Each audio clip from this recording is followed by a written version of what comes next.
Hello everyone, we'll be solving one problem from Irodov today. In this problem we have a stationary vertical cylinder of radius r.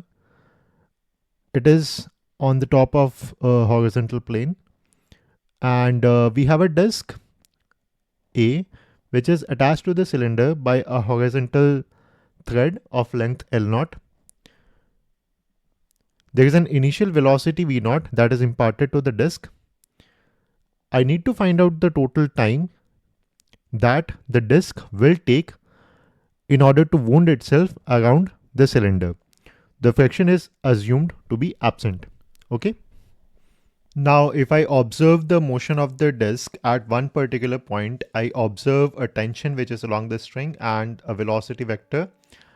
If I observe the two vectors, I see that the tension is along the string and it is perpendicular to the velocity vector, and therefore the magnitude of the velocity of the disk doesn't change during its motion, from which I can write down a few equations. Omega will be equal to V0 by L. L, which is the remaining length of the string that is supposed to be wound, will be equal to L0 minus R theta.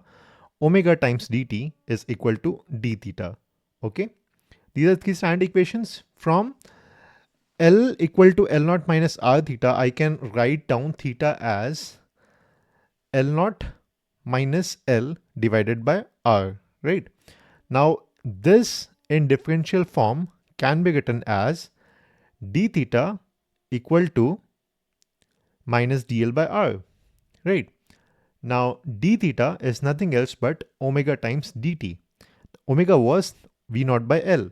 Therefore, V0 by L times dt is going to be equal to minus dl by R. If I want to find out the total time duration of the disk's motion, I'll have to integrate, right? On LHS, I'll integrate from 0 to t, and on the RHS, I'll be integrating from L0 to 0, which will give me the time as L0 square upon 2R V0. And this is going to be my final answer.